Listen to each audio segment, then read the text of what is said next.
ಶ್ರೀ ಗುರುಭ್ಯೋ ನಮಃ. ಎಲ್ರಿಗೂ ನಮಸ್ತೆ. ನಾನು ನಿಮ್ಮ ಮಹೇಶ್ ಗುರುಜಿ, ಅಥರ್ವ ಗುರುಕುಲ ಮಹಾಸಂಸ್ಥಾನದಿಂದ. ಎಲ್ಲರೂ ಹೇಗಿದ್ದೀರಾ? ನೀವೆಲ್ಲ ಚೆನ್ನಾಗಿದ್ದೀರಾ ಅಂತ ಅಂದ್ಕೊಳ್ತೀನಿ.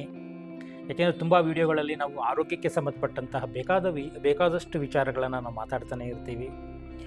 ಇವತ್ತು ಅಷ್ಟೇ ಒಂದು ಒಳ್ಳೆಯ ವಿಚಾರ ನಾವು ನಿಮ್ಮ ಮುಂದೆ ಹೊತ್ತು ತಂದಿದ್ದೀನಿ.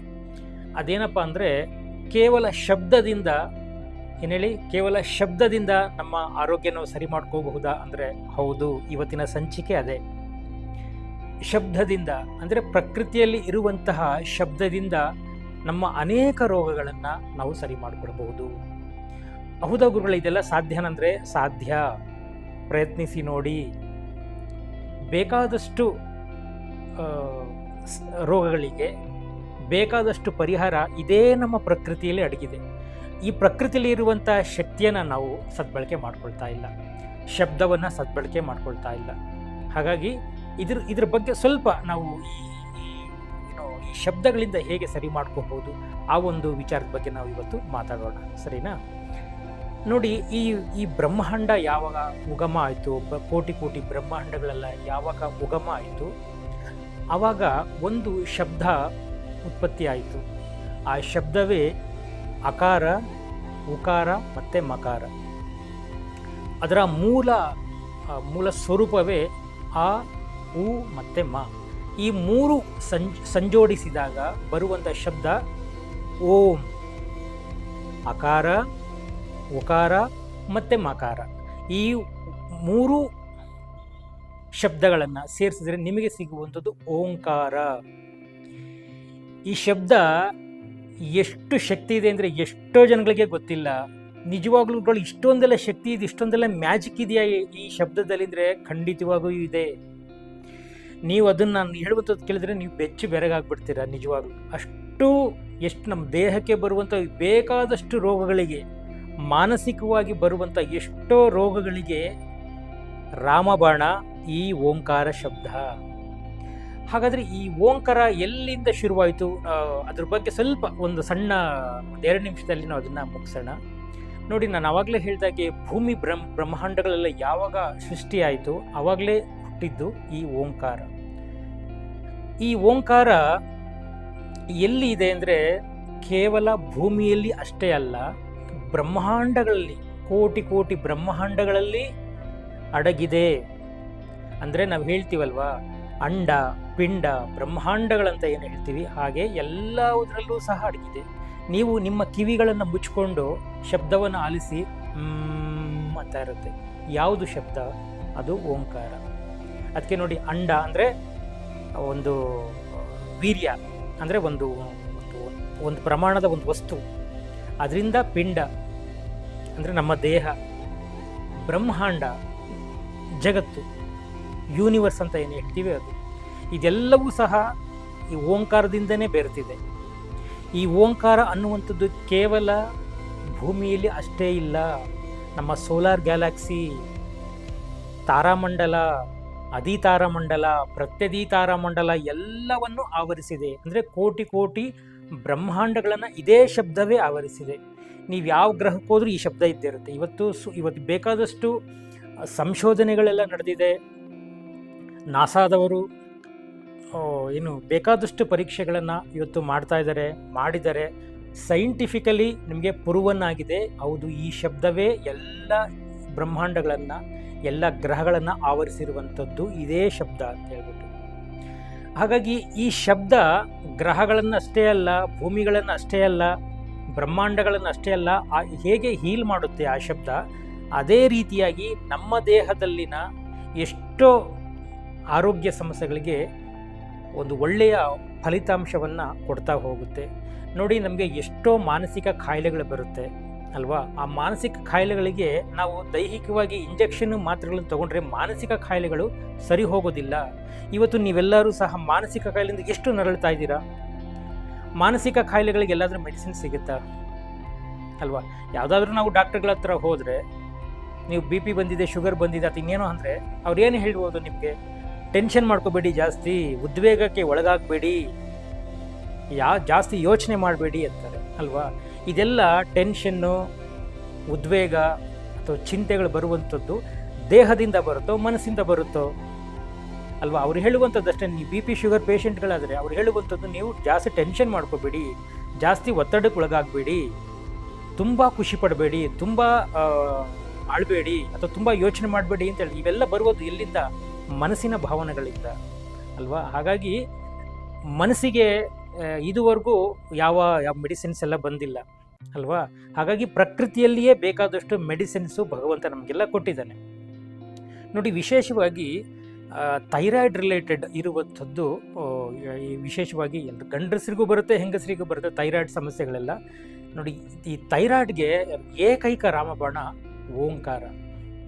ಹೌದಾ ಗುರುಗಳು, ಇಷ್ಟೆಲ್ಲ ಇದೆಯಾ ಅಂದರೆ ಹೌದು. ನೀವು ಅದನ್ನು ನಾವು ಹೇಳುವಂತಹ ಕೆಲವು ಅಭ್ಯಾಸಗಳನ್ನು ನೀವು ಮಾಡ್ತಾ ಬನ್ನಿ, ಖಂಡಿತವಾಗಿಯೂ ನಿಮ್ಮ ಥೈರಾಯ್ಡ್ ಸಮಸ್ಯೆ ಸರಿ ಹೋಗುತ್ತೆ. ಯಾವುದೇ ಮಾತ್ರೆಗಳ ಔಷಧಿಗಳ ಸಹಾಯವಿಲ್ಲದೆ ಕೆಲವು ಹಂತಕ್ಕೆ ಮಾತ್ರೆ ಔಷಧಿಗಳೆಲ್ಲ ಬೇಕಾಗುತ್ತೆ. ನಾನು ಇಲ್ಲ ಅಂತ ನಾನು ಹೇಳ್ತಲ್ಲ. ಆರಂಭಿಕ ಹಂತದಲ್ಲಿ ಇದ್ದಾಗ ಎಷ್ಟೋ ಸಮಸ್ಯೆಗಳನ್ನು ಕೇವಲ ಈ ಶಬ್ದದಿಂದ ನಾವು ಸರಿ ಮಾಡ್ಕೋಬೋದು. ಮನಸ್ಸಿಗೆ ಬರುವಂಥ ಆಲೋಚನೆಗಳನ್ನು ಈ ಶಬ್ದ ಸಂಜೋಡಣೆ ಮಾಡಿ ಒಳ್ಳೆಯ ಯೋಚನೆಗಳನ್ನು ನಮಗೆ ಮಾಡೋ ಹಾಗೆ ಮಾಡುತ್ತೆ. ದೃಷ್ಟಿ ಚೆನ್ನಾಗಾಗಲಿಕ್ಕೆ ಓಂಕಾರ ಶಬ್ದ ನಿಮಗೆ ಸಹಾಯ ಮಾಡುತ್ತೆ. ಮಾನಸಿಕವಾಗಿ ಎಷ್ಟು ರೋಗಗಳು ಬರಲ್ಲ ಹೇಳಿ ನಮಗೆ ಅಲ್ವಾ? ಎಲ್ಲದಕ್ಕೂ ನಾವು ಪ್ರತಿಯೊಂದಕ್ಕೂ ಟೆನ್ಷನ್ ಮಾಡ್ಕೊಳ್ತಾ ಇರ್ತೀವಿ. ಹಾಗಾಗಿ ಓಂಕಾರದ ಅಭ್ಯಾಸಗಳನ್ನು ನೀವು ಮಾಡಿಕೊಂಡ್ರೆ ಅದು ಯಾವ ಥರ ಮಾಡಬೇಕು, ಹೇಗೆ ಮಾಡಬೇಕು, ಪ್ರತಿಯೊಂದು ಸಹ ನಮ್ಮ ಗುರುಕುಲದಲ್ಲಿ ನಿಮಗೆ ಹೇಳ್ಕೊಡ್ತೀವಿ. ಮಾನಸಿಕವಾಗಿ ಎಷ್ಟು ಜನ ನೀವೆಲ್ಲ ಹಿಂಸೆ ಪಡ್ತಾ ಇದ್ದೀರಾ ಅಲ್ವಾ? ಆ ಮಾನಸಿಕ ಹಿಂಸೆ ಹೋಗಬೇಕು. ಅದಕ್ಕೆ ಯಾವ ಥರ ಮಾಡಬೇಕು ಗುರುಗಳೇ, ಹೇಗೆ ಮಾಡಬೇಕು, ಎಲ್ಲಿ ಕಲಿಸ್ಕೊಡ್ತೀರಾ? ಇದೆಲ್ಲ ಮಾಹಿತಿಯನ್ನು ನಾವು ನಿಮಗೆ ನಮ್ಮ ಸಂಖ್ಯೆಗೆ ನೀವು ಫೋನ್ ಮಾಡಿ ಖಂಡಿತವಾಗಿ ನಿಮಗೆಲ್ಲ ಮಾಹಿತಿಯನ್ನು ಕೊಡ್ತಾರೆ. ನಾವು ಮಾನಸಿಕವಾಗಿ ಸರಿ ಹೋಗೋಣ. ತುಂಬ ದುಃಖ ಆಗುತ್ತೆ, ತಡ್ಕೊಳಕ್ಕಾಗಲ್ಲ. ತುಂಬ ಸಂತೋಷ ಆಗುತ್ತೆ, ತಡ್ಕೊಳಕ್ಕಾಗಲ್ಲ. ಈ ದುಃಖ ದುಮ್ಮಾನಗಳು, ಮಾನಸಿಕ ರೋಗಗಳು ಎಲ್ಲಿಂದ ಸೃಷ್ಟಿಯಾಗುತ್ತೆ? ದೇಹದಿಂದ ಸೃಷ್ಟಿಯಾಗುತ್ತಾ? ಇಲ್ಲ. ಮನಸ್ಸಿಂದ ಸೃಷ್ಟಿಯಾಗುವ ಕಾಯಿಲೆನ ಪ್ರಕೃತಿಯಲ್ಲಿರುವಂಥ ಶಬ್ದಗಳಿಂದ ಸರಿ ಮಾಡ್ಕೋಬೋದು. ಎಷ್ಟೋ ಗ್ರಂಥಿಗಳನ್ನು ಅದು ಆಕ್ಟಿವ್ ಮಾಡುತ್ತೆ. ಮೆದುಳಿನ ಗ್ರಂಥಿಗಳು, ದೇಹದ ಕರುಳಿನ ಗ್ರಂಥಿಗಳು, ಕುತ್ತಿಗೆಯ ಗ್ರಂಥಿಗಳನ್ನು, ಎಷ್ಟೋ ಗ್ರಂಥಿಗಳನ್ನು ಅದು ಆಕ್ಟಿವ್ ಮಾಡುತ್ತೆ. ಒಳ್ಳೆಯ ರೀತಿಯಾಗಿ ಅದು ಪರಿಣಾಮಕಾರಿಯಾಗಿ ಕೆಲಸ ಮಾಡಿ ಮಾನಸಿಕ ದುಃಖಗಳನ್ನು, ದುಮ್ಮಾನಗಳನ್ನು, ಅತಿ ಉದ್ವೇಗಕ್ಕೆ ಒಳಗಾಗುವಂಥದ್ದನ್ನು ಸರಿ ಮಾಡುತ್ತೆ. ಅದೇ ಅಕಾರ ಉಕಾರ ಮಕಾರಗಳ ಓಂಕಾರ ಶಬ್ದ. ಆ ಓಂಕಾರವನ್ನು ಸುಮ್ಮನೆ ಓಂ ಅಂತ ಹೇಳಿದ್ರೆ ಮಾಡೋ ಹಾಗಿಲ್ಲ. ಅದಕ್ಕೆ ಒಂದು ವೆಲಾಸಿಟಿ ಅಂತ ಒಂದಿದೆ, ಅಷ್ಟುವರೆಗೂ ನಾವು ಹೇಳಬೇಕು. ಈಗ ಆ ಉ ಮ ಏನಿದೆ, ಆ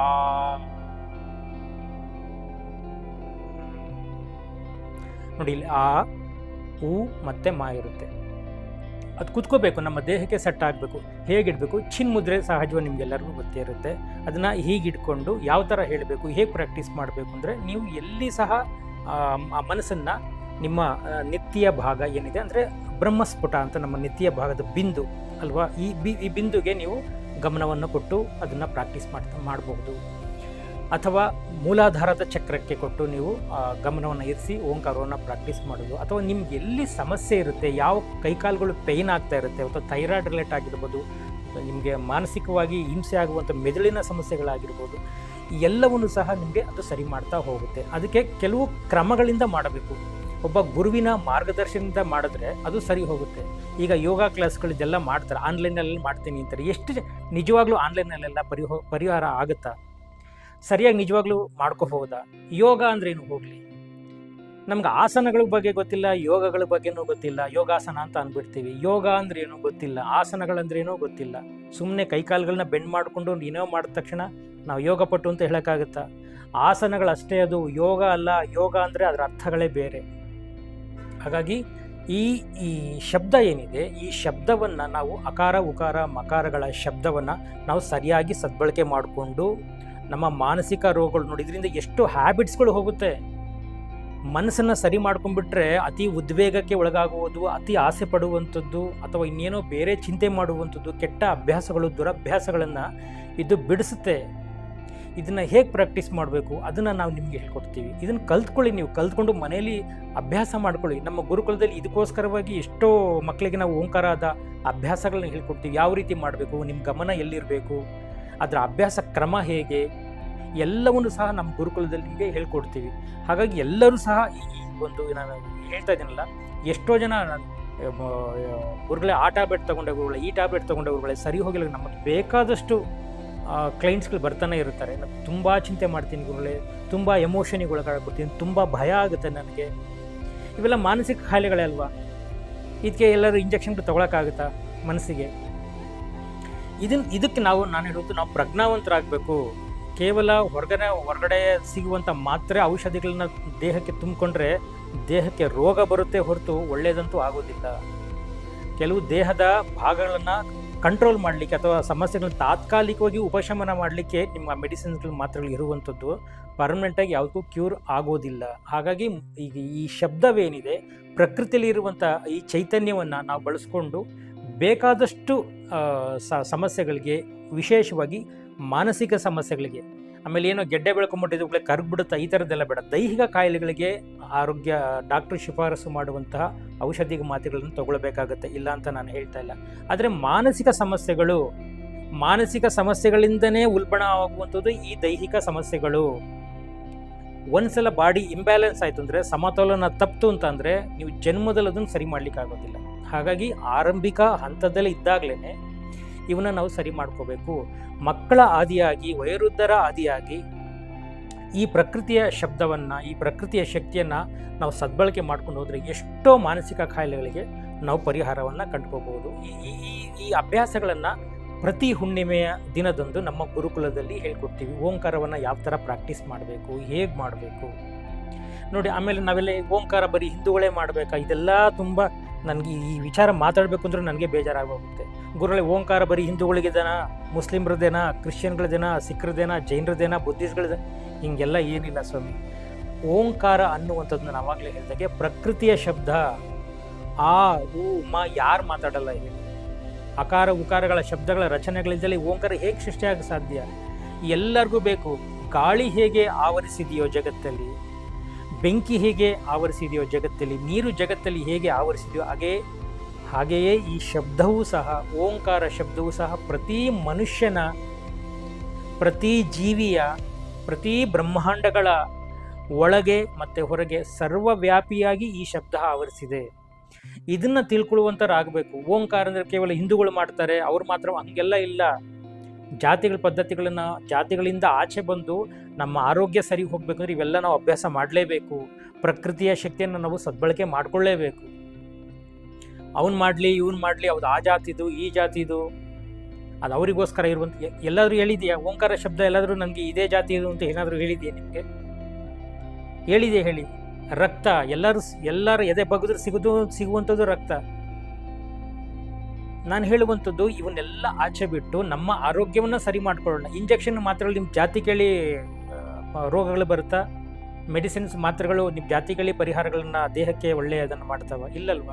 ಹಾಗೆ ಓಂಕಾರ ಅನ್ನುವಂಥದ್ದು ಪ್ರಕೃತಿಯ ಶಬ್ದ. ಹಾಗಾಗಿ ನಾವು ಇದನ್ನು ತಾತ್ಸಾರ ಮಾಡದೆ ಪ್ರತಿಯೊಬ್ಬರು ಬಳಸ್ಕೊಳ್ಳೋರಾಗಬೇಕು. ಎಷ್ಟು ನಿಮ್ಗೆ ಗೊತ್ತಿದೆ, ನಮ್ಮ ದೇಶದಲ್ಲಿ ಎಷ್ಟು ಓಂಕಾರ ಅಭ್ಯಾಸಗಳು ಮಾಡ್ತಿದ್ರು ಗೊತ್ತಿಲ್ಲ. ಆದರೆ ವಿದೇಶಗಳಲ್ಲಿ ಬೇಕಾದಷ್ಟು ಜನ ಯಜ್ಞ ಯಾಗಗಳು ಯಾಕೆ ಮಾಡ್ತಾರೆ? ಓಂಕಾರದ ಶಬ್ದವೇನು, ದೇಹದ ಮತ್ತು ಮಾನಸಿಕ ರೋಗಗಳನ್ನ ಯಾವ ರೀತಿ ಇದರಲ್ಲಿ ಸರಿ ಮಾಡ್ಕೋಬೋದು, ಫಾರಿನರ್ಸ್ ಎಲ್ಲ ಮಾಡ್ತಿದ್ದಾರೆ. ನಮ್ಮ ದೇಶವ್ರು ಏನು ಮಾಡ್ತಿದ್ದಾರೆ? ನಮ್ಮ ಹಿಂದೂಗಳನ್ನು ಅನ್ನಿಸ್ಕೊಂಡಿರೋರು ಅಂತ ಎಷ್ಟು ಜನ ಮಾಡ್ತಾ ಇದ್ದೀರಾ? ನಿಮ್ಮ ಮಕ್ಕಳಿಗೆ ಪ್ರತಿದಿನ ಓಂಕಾರವನ್ನು ಎಷ್ಟು ದಿನ ಹೇಳ್ಕೊಡ್ತಾ ಇದ್ದೀರಾ? ಎಷ್ಟು ಜನ ಮಕ್ಕಳಿಗೆ 6 ಗಂಟೆಗೆ ಏಳಿಸಿ ಈ ಅಭ್ಯಾಸ ಕ್ರಮಗಳನ್ನೆಲ್ಲ ಮಾಡಿಸ್ತಾ ಇದ್ದೀರಾ? ಯಾರೂ ಮಾಡ್ತಾ ಇಲ್ಲ. ಯಾಕೆಂದರೆ ನೀವು ಮಾಡಿದ್ರೆ ತಾನೆ. ನೀವು ಅಭ್ಯಾಸ ಮಾಡಿದ್ರೆ ನಿಮ್ಮ ಮಕ್ಕಳು ಅಭ್ಯಾಸ ಮಾಡ್ತಾರೆ.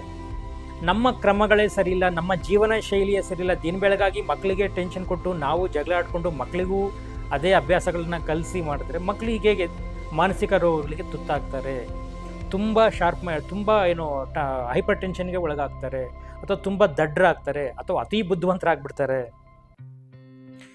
ಇವೆಲ್ಲವನ್ನು ಬ್ಯಾಲೆನ್ಸ್ ಮಾಡುವಂಥದ್ದೇ ಈ ಓಂಕಾರ ಶಬ್ದ. ಹಾಗಾಗಿ ಮಕ್ಕಳಿಗೆ ಓಂಕಾರ ಶಬ್ದಗಳನ್ನು ನೀವು ಪ್ರಾಕ್ಟೀಸ್ ಮಾಡಿಸಿ.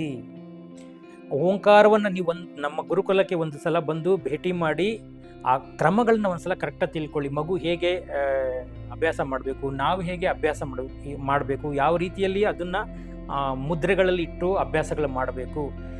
ಇದೆಲ್ಲವನ್ನು ಸಹ ನಮ್ಮ ಗುರುಕುಲದ ನಾವು ನಿಮಗೆ ಹೇಳ್ಕೊಡ್ತೀವಿ. ಯಾಕೆಂದರೆ ನಾವೇನೋ ಕಲಿಸ್ಕೊಡುವಂಥದ್ದು, ನೀವೇನೋ ಅಡ್ಡದಿಡ್ಡಿ ಮಾಡುವಂಥದ್ದು ಆನ್ಲೈನಲ್ಲಿ ಹೇಳ್ತಾರೆ. ಯಾವುದು ಆನ್ಲೈನಲ್ಲಿ ಏನೂ ಸರಿ ಹೋಗೋದಿಲ್ಲ. ಆನ್ಲೈನಲ್ಲಿ ಮಾತ್ರ ನುಂಗ್ಲಿಕ್ಕಾಗತ್ತಾ?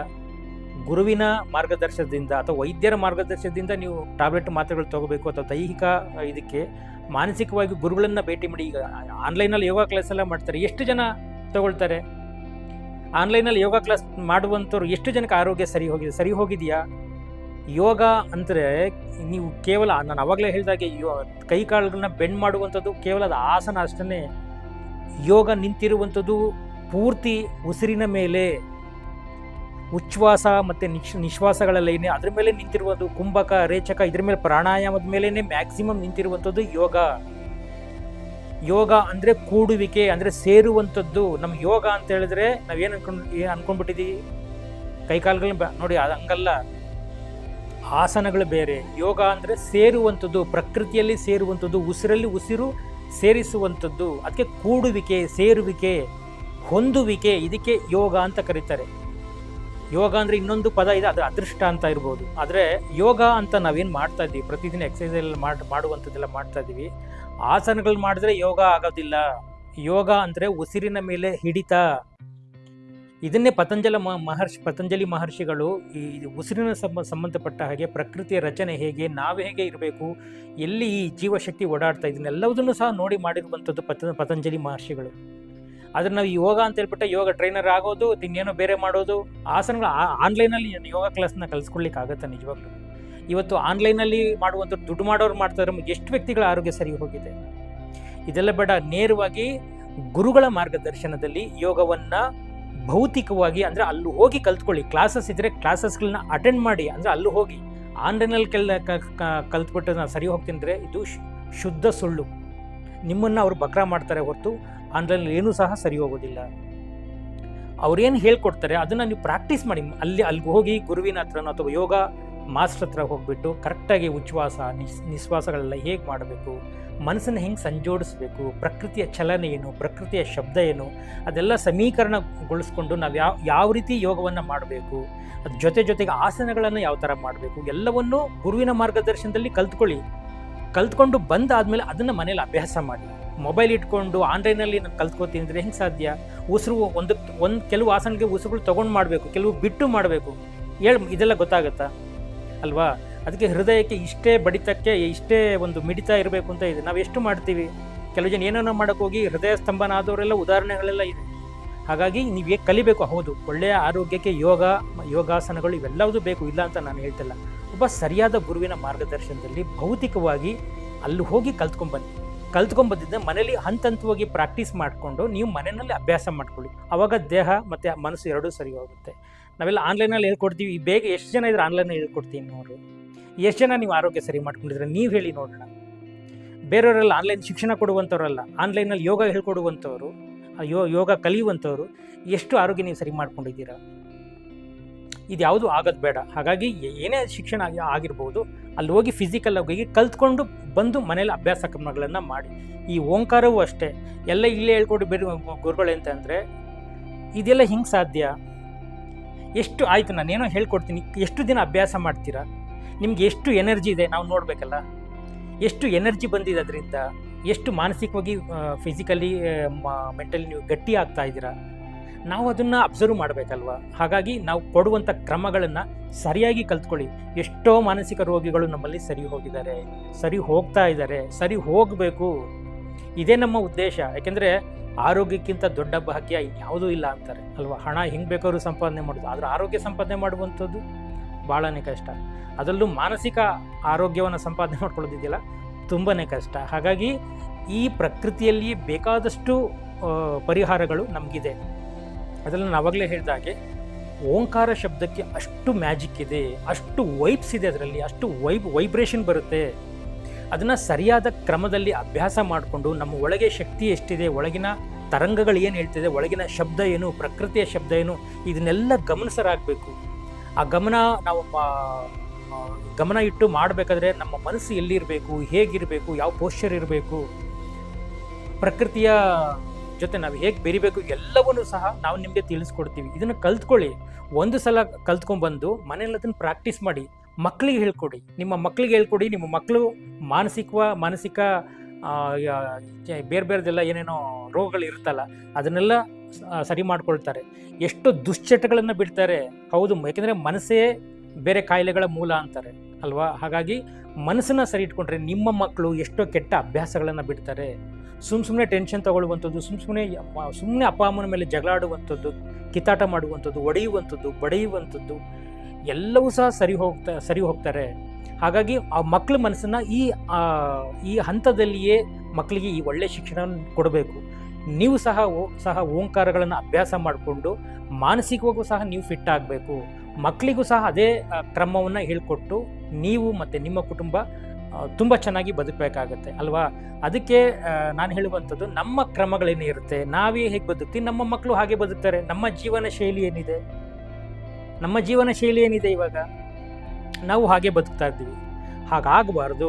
ನಾವು ವಿಪರೀತ ಮೊಬೈಲ್ ನೋಡಿದ್ರೆ ಮಗು ಸಹ ವಿಪರೀತ ಮೊಬೈಲ್ ನೋಡ್ಕೊಂಡು ಕೂತ್ಕೊಳ್ಳುತ್ತೆ. ನೀವು 2 ನಿಮಿಷ ಧ್ಯಾನ ಮಾಡುವಂಥದ್ದು, ಅಕಾರ ಉಕಾರಗಳ ಶಬ್ದವನ್ನು ಆ ಊ ಮಾ ಇವೆಲ್ಲ ಹೇಳ್ಕೊಡುವಂಥದ್ದು ನೀವು ಪ್ರಾಕ್ಟೀಸ್ ಮಾಡ್ತಿದ್ರೆ ಮಗು ನನ್ನಪ್ಪ ಏನೋ ಹೇಳ್ತಾ ಇದೆ, ನನ್ನಮ್ಮ ಏನೋ ಹೇಳ್ತಾ ಇದ್ದಾರೆ, ನಾವು ಕೂತ್ಕೊಳ್ಳೋಣ, ಅದು ಅಭ್ಯಾಸ ಕ್ರಮಗಳನ್ನು ಕಲ್ತ್ಕೊಳ್ಳುತ್ತೆ. ಹಂತವಾಗಿ ಕಲಿಸ್ಕೊಡಿ. ನೀವು ಮೊದಲು ಚೆನ್ನಾಗಿ ಕಲ್ತ್ಕೊಳ್ಳಿ, ಮತ್ತು ನಿಮ್ಮ ಮಕ್ಕಳನ್ನ ರೆಡಿ ಮಾಡಿ. ಬೇಕಾದಷ್ಟು ಜನ ಇವತ್ತು ಓಂಕಾರದ ಬಗ್ಗೆ ಎಷ್ಟೋ ಜನಕ್ಕೆ ಗೊತ್ತೇ ಇಲ್ಲ ಸರಿಯಾಗಿ. ಓಂ ಅಂದ್ಬಿಡೋದು, ಯಾರು ಮಂತ್ರ ಒಂದು ಹೇಳ್ಬಿಡೋ, ಹಂಗಿಲ್ಲ. ಅದು ನಮ್ಮ ದೇಹಕ್ಕೆ ಸೆಟ್ ಆಗಬೇಕು. ನಮ್ಮ ದೇಹದ ನಮ್ಮ ಕೈ ಹೊರಚಾಚಿದ್ರೆ ಎಲ್ಲಿವರೆಗೂ ಅದು ವಲಯ ಇರುತ್ತೆ, ಪ್ರಭಾವಲಯ, ಅದನ್ನು ಪ್ರಭಾಮಂಡಲ ಅಂತ ಕರೀತಾರೆ. ಆ ಪ್ರಭಾವಲಯದವರೆಗೂ ಆ ಎನರ್ಜಿ ಹೋಗಬೇಕು. ಆ ಎನರ್ಜಿ ಹೋಗಬೇಕಂದ್ರೆ ಓಂಕಾರವನ್ನು ನಾವು ಯಾವ ರೀತಿ ಪ್ರಾಕ್ಟೀಸ್ ಮಾಡಬೇಕು, ಇದನ್ನು ನಾವು ಅಭ್ಯಾಸ ಮಾಡಬೇಕು. ಸರಿಯಾದ ಕ್ರಮದಲ್ಲಿ ಮಾಡಿದಾಗ ನಮ್ಮ ಮನಸ್ಸು, ನಮ್ಮ ದೇಹ ಎಲ್ಲವೂ ಸಹ ಸರಿ ಹೋಗುತ್ತೆ.